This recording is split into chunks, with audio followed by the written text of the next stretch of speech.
আসসালামু আলাইকুম রহমতুল্লাহি ওবরকাতুহু। সম্মানিত দর্শক, প্রায় অনেকগুলো গণমাধ্যমে এসেছে, আর সামাজিক মাধ্যম তো বলতে গেলে রীতিমতো ট্রল হচ্ছে বিষয়টি নিয়ে। সেটি হলো আওয়ামী লীগ সরকারের দুইজন খুবই গুরুত্বপূর্ণ ব্যক্তি, জনাব সালমান এফ রহমান এবং জনাব আনিসুল হক, সাবেক আইনমন্ত্রী, আর আরেকজন হলেন প্রধানমন্ত্রীর যে বাণিজ্য বিষয়ক, শিল্প ও বাণিজ্য বিষয়ক উপদেষ্টা। তো আইনমন্ত্রী বলতে গেলে সারা বাংলাদেশ চালিয়েছেন।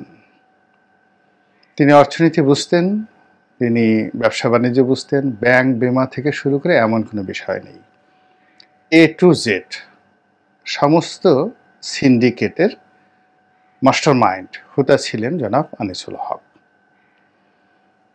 এবং আপনারা বেশ কয়েকটা টেলিফোনের যে কথাবার্তা ইতিপূর্বে ভাইরাল হয়েছিল, সেটা হলো জয়কে ব্যবসা দেওয়ার জন্য বা জয়ের দুর্নীতির যে পথ এটি প্রশস্ত করার জন্য সালমান এফ রহমান এবং আনিসুল হক টেলিফোনে একটি ব্যবসায়িক আলোচনা করেছিলেন। আমার যতটুকু মনে পড়ে একটি নয়, পরপর দুটো এরকম টেলিফোনের সংলাপ, যেখানে সালমান বলেছিল এটা জয়ের প্রজেক্ট। আবার আনিসুল হক ঠিক সেটাকে কিভাবে বলেছেন, এটা ওই সময়টিতে ওইভাবে বলা সম্ভব হয়নি। কিন্তু এখন এদের যে পরিণতি, সেই পরিণতির প্রেক্ষিতে সেই আনিসুল হকের ব্যাংকের মালিক হওয়া, কোর্ট কাছারি থেকে ঘুষ খাওয়া, নিয়োগ বদলি থেকে ঘুষ খাওয়া, প্রতিদিন তার একটা ফুর্তি করার যে অফিস ছিল, সেখানে প্রতিদিন কোটি কোটি টাকা বস্তায় বস্তায় সেখানে জমা হতো। তো এই বিষয়গুলো এখন মানুষের মুখে মুখে। তো সেই আনিসুল হক এখন ডিবি হেফাজতে রয়েছেন এবং তিনি যেটি করছেন তা হলো, তাকে কোনো প্রশ্ন করলে তিনি হাসছেন। এইভাবে আসছে, তো খিলখিলিয়ে হাসা মানে উচ্চস্বরে হাসা, এটা আমি এখানে যুক্ত করেছি মনের দুঃখে, ক্ষোভে এবং অভিমানে। কেন, এটা পরে বলছি। দ্বিতীয় যে লোকটি, সেটি হলো সালমান এফ রহমান। তো তিনি মূলত বেক্সিমকো গ্রুপের কর্ণধার হলেও বলতে গেলে বাংলাদেশের কোথাও যদি সেলুনের ব্যবসা থেকে একটা সেলুন স্থাপন করে দু পয়সা আয় করা যাবে এবং খুব ভালো চলছে একটা সেলুন, এই খবর সালমানের কানে চলে গেলে ওই নাপিতের দোকান দখল করার জন্য তিনি সর্বশক্তি নিয়োগ করতে রাজি ছিলেন। এভাবে জমি দখল, ব্যবসা বাণিজ্য দখল, ব্যাংক দখল, বিমা দখল, এরপর সরকারি বিভিন্ন সুযোগ সুবিধা, এগুলো ডাকাতি করার জন্য এই লোকটির কোনো জুড়ি ছিল না। আপনার কক্সবাজার একটি ভালো জমি আছে, সালমানের নজরে পড়েছে, আপনার ঘুম হারাম হয়ে গিয়েছে। একটা ইন্ডাস্ট্রি আছে, ওষুধ কারখানা আছে, ভালো ব্যবসা বাণিজ্য করছে, ওটা দখল করার জন্য সালমান তার সর্বশক্তি নিয়োগ করেছে। এখানে কে আওয়ামী লীগ করে, কে বিএনপি করে, কে জামাত করে, এটা কোনো বিষয় নয়। তার কবলে পড়ে কত মানুষ প্রাণ নিয়ে দেশ থেকে পালিয়েছে। একটা ছোট্ট উদাহরণ দিই। বিএনপির মোসাদ্দেক আলী ফালু, এনটিভির মালিক, তার খবরাখবর সবাই কম বেশি জানেন। বিএনপি জমানাতে তিনি অঢেল অর্থবিত্তের মালিক হয়েছিলেন এবং তার যে কোম্পানিগুলোর মধ্যে একটা কোম্পানি ছিল সিরামিক কোম্পানি। তো সেই কোম্পানিটি সালমান নিয়ে নিল, এবং কিভাবে নিয়ে নিল এটি মোসাদ্দেক আলী ফালুর কাছ থেকে আমি যেভাবে শুনেছি, আমার কাছে মনে হয়েছে রীতিমতো নাটক। প্রথমে বন্ধুত্ব করলো, তারপর সেই বন্ধুত্বের সুযোগ ব্যবহার করে প্রতারণা করলো, এরপর সেই প্রতারণাকে পরবর্তীতে সন্ত্রাসে রূপান্তরিত করে মোসাদ্দেক আলী ফালুর মতো একজন ঝানু খেলোয়াড়কে তিনি রীতিমতো বোল্ড আউট, কিকড আউট করে এমন একটা পরিস্থিতিতে সৃষ্টি করলেন যে ফালু অ্যারেস্ট হয়ে গেল। যান নিয়ে টানাটানি, পরে তিনি এই বাংলাদেশ থেকে পালিয়ে গেলেন। দুবাইতে তিনি পালিয়ে গেলেন। এভাবে শেষের দিকে তিনি এতটা বেপরোয়া হয়ে পড়েছিলেন যে এস আলমের সঙ্গেও তার জীবন নিয়ে টানাটানি। এই যে নগদ নামক যে প্রতিষ্ঠানটি, এটির সঙ্গে অনেকে জড়িত ছিল। জয়, মূলত জয়ের মালিকানাধীন অন্যান্য যারা আছে তারা এর সাথে জড়িত, যারা ইয়াং যারা চ্যাপ। এই প্রতিষ্ঠানটিও দখল করার জন্য সালমান উঠে পড়ে লাগলো এবং এই ইয়াংরা শেষ পর্যন্ত প্রাণ বাঁচাতে কেউ দেশ ছেড়ে পালালেন, আর তাদের এই প্রতিষ্ঠানটা রক্ষা করার জন্য আরেক অলিগার সামিট গ্রুপের আশ্রয় নিলেন। তো এইরকম আওয়ামী লীগের মধ্যে এই লোকটি অনেকের জীবন হারাম করে দিয়েছিলেন এবং তার মূল কাজই ছিল সারাক্ষণ প্রধানমন্ত্রীর অফিস পাহারা দিয়ে রাখা। ইনিও এখন এই ডিবি অফিসে। তো সেখানে আসলে কি হচ্ছে না হচ্ছে, টুকটাক কিছু খবর আসছে। যে খবর আসছে সেটা হলো সালমান অনুতপ্ত নন। তিনি যে কর্মকাণ্ড করেছেন তার কাছে মনে হয়েছে তিনি সঠিক কর্মটি করেছেন। দেশ জাতির উন্নয়নে, আওয়ামী লীগের উন্নয়নে সব কাজ তিনি করেছেন এবং তিনি সঠিক কাজ করেছেন। কেউ কেউ বলার চেষ্টা করছেন যে তিনি মূলত বিশ্বাসই করছেন না এখন যে আওয়ামী লীগ ক্ষমতায় নেই। তার কাছে মনে হচ্ছে তিনি স্বপ্ন দেখছেন। আর স্বপ্ন দেখলে মানুষ যেটা হয় এলোমেলো কথা বলে, আর ঠিক ওইরকম সাদ্দামের মতো। সাদ্দাম শেষ সময়টাতে বলেছিলেন যে আমি নির্বাচিত বৈধ প্রেসিডেন্ট।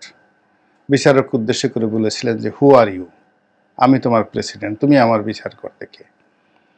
এখন সালমান এফ রহমানের কদম বসিয়ে নিয়েছে, আমরা তাকে ঠাট্টা করে দরবেশ বলতাম, কিন্তু যারা ক্ষমতালোভী, যারা বিপদে পড়েছে তারাও সবাই তার কাছে আত্মসমর্পণ করেছে এবং তার কদম বসিয়ে নিয়েছে। এখন যেমন ধরুন এই মুহূর্তে বাংলাদেশে যে সরকার চলছে এটিকে প্রথম আলোর সরকার বলে অনেকে টিটকারি করছে, ডেইলি স্টারের সরকার বলে টিটকারি করছে, এটিকে দ্বিতীয় ১/১১ একটা পরিবেশ পরিস্থিতি অনেকে বলছে। তো বাস্তবতা হলো যে প্রথম আলোতে যারা কলাম লিখতেন এবং প্রথম আলো যাদেরকে প্রমোট করেছে বিভিন্ন সময়টিতে, কিছু হলেই এই লোকগুলো কথা বলতেন এবং তাদের লেখালেখি প্রকাশ করে প্রথম আলো একটা জনমত তৈরি করার চেষ্টা করেছেন এবং এদেরকে জ্ঞান, গরিমায়, বুদ্ধিতে প্রথম আলো প্রচার করেছে যে এদের সে শ্রেষ্ঠতর লোক আর বাংলাদেশে নেই। ডক্টর মোহাম্মদ ইউনূস, গ্রামীণ ব্যাংক, আদিলুর রহমান, আসিফ নজরুল, ফয়জুল করিম, এরপরে আলিমা মজুমদার, যারা আছেন, এই যে বাংলাদেশ ব্যাংকের যে গভর্নর হলো যিনি হলেন হাসান এস মনসুর, এই মানুষগুলোকে তৈরি করেছে প্রথম আলো। এখন প্রথম আলোর বিরুদ্ধে আবার অভিযোগ হলো তাদেরকে তৈরি করেছে ভারত। ভারতের টাকায়, ভারতের দালালি করে প্রথম আলো, ডেইলি স্টার চলে। তো যার জন্য এখানে এক ঘরে দুজন স্ত্রী থাকলে যেভাবে তাদের মধ্যে রেষারেষি হয় সতীন, ঠিক তদ্রূপ ভারতের দালাল শেখ হাসিনা। তো তিনি সঙ্গত কারণে ভারতের অন্য দালাল প্রথম আলো এবং তাদের মালিক যারা আছে এবং সাংবাদিক, তাদেরকে দুই চক্ষে তিনি দেখতে পারতেন না। এই প্রথম আলোকে শেষ করার জন্য সর্বোচ্চ চেষ্টা করা হয়েছে এবং পরিবেশ পরিস্থিতি একটা এমন সময় এসেছিল যে সালমান এফ রহমানের বিরুদ্ধে সর্বশক্তি নিয়োগ করে প্রথম আলো গ্রুপ তারা বিভিন্ন খবর প্রকাশ করলো। শেষ পর্যন্ত এই প্রথম আলোর মালিকেরা সালমানের সঙ্গে সমঝোতা করে, তার সঙ্গে দেখা সাক্ষাৎ করে, কুলাকুলি করে এবং প্রথম আলোর মালিকদের একেবারে হাস্যোজ্জ্বল ছবি সারা বাংলাদেশ দেখেছিল। তো এই ছিল সালমান এফ রহমানের ক্ষমতা। তো সেই সালমান এফ রহমান এখনও বিশ্বাস করতে পারছেন না যে ডিবি অফিসে তিনি শুয়ে আছেন, ডিবির দেয়া খাবার খাচ্ছেন, প্রশ্ন করতে হচ্ছেন এবং তাকে যেভাবে ধরা হয়েছে এই জিনিসগুলো তিনি বুঝতে পারছেন না। এবং এই ধরনের সাইকোলজিক্যাল যে বিভ্রান্তি, এটা হতে পারে।